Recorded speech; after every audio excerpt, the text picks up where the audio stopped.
ನಮಸ್ಕಾರ, ನೀವು ನೋಡ್ತಾ ಇದ್ದೀರಾ ಒನ್ ಇಂಡಿಯಾ ಕನ್ನಡ. ನಾನು ಗೌತಮ್ ಹೆಗ್ಡೆ. ಎಲ್ಲ ಕಡೆ ಬೆಳ್ಳಿಯದ್ದೇ ಸದ್ದು. ಬೆಳ್ಳಿ ರೇಟ್ ಜಾಸ್ತಿ ಆಗ್ತಿದೆ, ಇನ್ವೆಸ್ಟ್ ಮಾಡಿಲ್ವಾ ಅಂತ ಕೇಳೋರೆ ಜಾಸ್ತಿ ಆಗಿದ್ರು. ಆದ್ರೆ ಅವ್ರ ಮಾತನ್ನ ಕೇಳಿ ಇನ್ವೆಸ್ಟ್ ಮಾಡಿದವರು ಇವಾಗ ನಷ್ಟವನ್ನ ಅನುಭವಿಸ್ತಿದ್ದಾರೆ. ಇದೀಗ ಬೆಳ್ಳಿಯ ಮಾರುಕಟ್ಟೆಯಲ್ಲಿ ಬೆಳ್ಳಿಯ ದರ ಕೆಳಗ್ ಬಿದ್ದಿರುವಂತದ್ದು, ಕುಸಿದಿರುವಂತದ್ದು. ಇದ್ರ ಬಗ್ಗೆ ಬೆಳ್ಳಿಯ ಮಾರುಕಟ್ಟೆಯಲ್ಲಿ ಅದರ ವ್ಯಾಪಾರಸ್ಥರು ಏನ್ ಹೇಳ್ತಾರೆ ಅನ್ನೋದನ್ನ ಬನ್ನಿ ಕೇಳ್ಕೊಂಡ್ ಬರೋಣ. ಸರ್, ನಿಮ್ಮ ಹೆಸರು?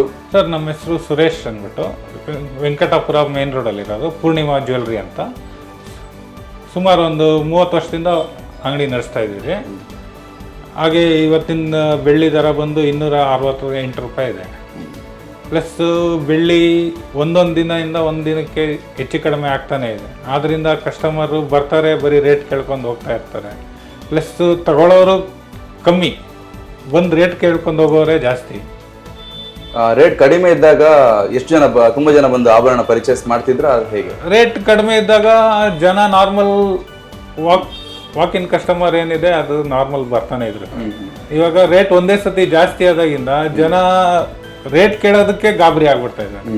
ಅದರಿಂದ ರೇಟ್ ಯಾವಾಗ ಹೆಚ್ಚು ಕಡಿಮೆ ಆಗುತ್ತೋ ಅವತ್ತು ನಾವು ಆರ್ಡರ್ ತಗೊಂಡಿರ್ತೀರಲ್ಲ, ಆ ಐಟಮ್ನ ನಾವು ಅದನ್ನ ಡೆಲಿವರಿ ಮಾಡೋಕ್ಕಾಗಲ್ಲ. ಯಾಕಂದ್ರೆ ಅದು ಫುಲ್ ಲಾಸ್ ಆಗ್ಬಿಡ್ತೈತೆ.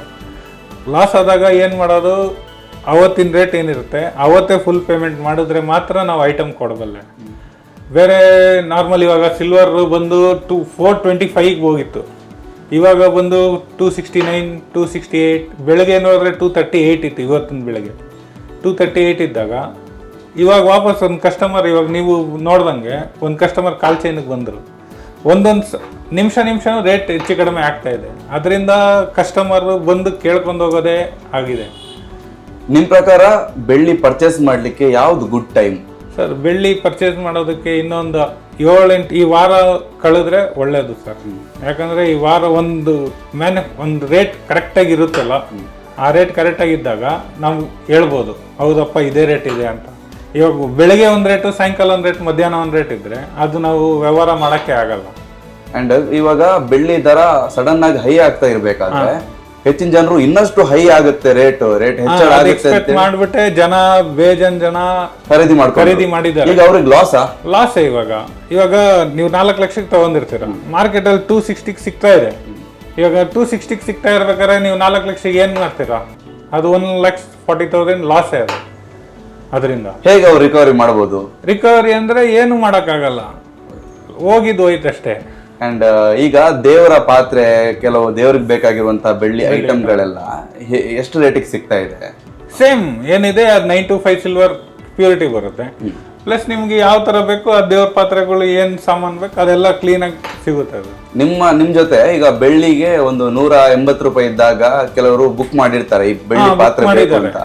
ಅಂತವ್ರು ಅದನ್ನ ಪರ್ಚೇಸ್ ಮಾಡ್ಲಿಕ್ಕೆ ರೇಟ್ ಹೈ ಆದಾಗ ಬಂದ್ರೆ ನೀವು ಹಳೆ ರೇಟ್ ಕೊಡ್ತೀರಾ ಅಥವಾ ಹೈ ಆಗಿರೋ ರೇಂಜ್ ಕೊಡ್ತೀರಾ? ಇವಾಗ ಅವ್ರು ಏನ್ ಐಟಮ್ ಬುಕ್ ಮಾಡಿರ್ತಾರೆ, ಪ್ಲಸ್ ಅವ್ರು ಏನ್ ಅಡ್ವಾನ್ಸ್ ಕೊಟ್ಟಿರ್ತಾರೆ, ಆ ಅಡ್ವಾನ್ಸ್ ಮೇಲೆ ನಾವು ಆಲ್ರೆಡಿ ಐಟಮ್ ತಂದು ಇಕ್ಕಿರ್ತೀರಿ. ಇವಾಗ 10,000 ಕೊಟ್ಟಿದಾರ, 10,000 ರೂಪಾಯಿಗೆ ಮೆಟಲ್ ತಂದು ಇಕ್ಕಿರ್ತೀರಿ. ಮಿಕ್ಕಿದೇನಿದೆ ಅದು ರೇಟ್ ಜಾಸ್ತಿ ಆಯ್ತು ಅಂದ್ರೆ ಆ ಕಸ್ಟಮರ್ ಕೇಳಲೇಬೇಕದು. ಇವಾಗ ಅವ್ರು ಇವಾಗ ಒಂದ್ ದಿವಸದ್ದು 160-180 ರೂಪಾಯಿ ರೇಟ್ಗೆ ಅವ್ರು ಬುಕ್ ಮಾಡಿ ಹೋಗಿರ್ತಾರೆ ಅಂದ್ಕೊಳ್ಳಿ. 160-180 ರೂಪಾಯಿ ರೇಟಲ್ಲಿ ಅವ್ರು 20,000 15,000 ಏನು ಕೊಟ್ಟಿರ್ತಾರೆ, ಆ ಅಮೌಂಟದ ಬೆಳ್ಳಿ ಅವತ್ತಿನ ರೇಟಲ್ಲಿ ಪರ್ಚೇಸ್ ಮಾಡಿ ಇಕ್ಕಿರ್ತೀರಿ.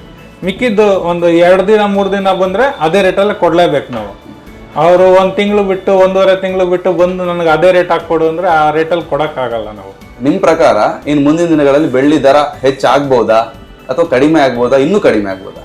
ಇನ್ನೂ ಕಡಿಮೆ ಆಗೋ ಚಾನ್ಸಸ್ ಇದೆ ಸರ್. ಯಾಕಂದ್ರೆ ಇವಾಗ ಚೈನಾದವರು ಎಕ್ಸ್ಪೋರ್ಟ್ನ ಸ್ಟಾರ್ಟ್ ಮಾಡಿಬಿಟ್ಟಿದ್ದಾರೆ. ಅವರು ಫ್ರೀ ಹ್ಯಾಂಡ್ ಕೊಟ್ಬಿಟ್ಟಿದ್ದಾರೆ ಸಿಲ್ವರ್, ನಾವು ಸೇಲ್ ಮಾಡ್ತಾ ಇದ್ದೀರಿ ಅಂತ. ಮೊದಲಂದ್ರೆ ಸಿಲ್ವರ್ ಸ್ಟಾಪ್ ಮಾಡಿಕ್ಕಿದ್ರು ಅವ್ರು ಚೈನಾದವರು. ಸಿಲ್ವರ್ ಸ್ಟಾಪ್ ಮಾಡಿದಾಗ ಅದು ರೈಸ್ ಆಗಿರೋದು ಬೆಳ್ಳಿ. ಇಲ್ಲ ಅಂದ್ರೆ ಅದೇ ರೇಟೇ ಇರ್ತಾ ಇತ್ತು, ನಾರ್ಮಲ್ 140-150 ಅದೇ ರೇಂಜಲ್ಲೇ ನಡ್ಕೊಂಡು ಹೋಗ್ತಾ ಇತ್ತು. ಕೆಲವರೆಲ್ಲ ಶೇರ್ ಮಾರ್ಕೆಟ್ ಅಲ್ಲೂ ಕೂಡ ಬೆಳ್ಳಿ ದರ ಹೈ ಆಗೋದು ನೋಡಿ ಹೂಡಿಕೆ ಮಾಡಿದ್ರು, ಅದಕ್ಕೆ ದುಡ್ಡು ಹಾಕಿದ್ರು, ಅವ್ರಿಗೂ ಲಾಸ್ ಆಗ್ತಾ ಇದೆ. ಲಾಸ್ ಆಗಿದೆ. ಇವಾಗ ನೀವು ನಂಬ್ತೀರಾ ಇಲ್ಲ, ಮಾರ್ಕೆಟ್ ಅಲ್ಲಿ ಬಟ್ಟೆ ಅಂಗಡಿಯವರು, ಎಲೆಕ್ಟ್ರಾನಿಕ್ ಅಂಗಡಿಯವರು, ಹಾರ್ಡ್ವೇರ್ ಅಂಗಡಿಯವರು ಎಲ್ಲರೂ ಬಂದು ಅವ್ರ ಬಿಸ್ನೆಸ್ ನ ಬಿಟ್ಬಿಟ್ಟು ಬೆಳ್ಳಿಯಲ್ಲಿ ಇನ್ವೆಸ್ಟ್ ಮಾಡಿದ್ದಾರೆ. ಕೋಟ್ಯಾಂತರ ರೂಪಾಯಿ ಇನ್ವೆಸ್ಟ್ ಮಾಡಿದ್ದಾರೆ. ಎಲ್ಲರೂ ಇವಾಗ ಬಾಯ್ ಬಡ್ಕೊಂತ ಇದ್ದಾರೆ, ಏನಪ್ಪ ಮಾಡೋದು ಅಂತ. ಯಾರು ತಗೊಳ್ಳೋರಿಲ್ಲ ರಿಟರ್ನ್. ತಗೊಳಂಗಿದ್ರೆ 260 ಕೊಡಿ ಎತ್ಕೊಂಡೋಗಿ.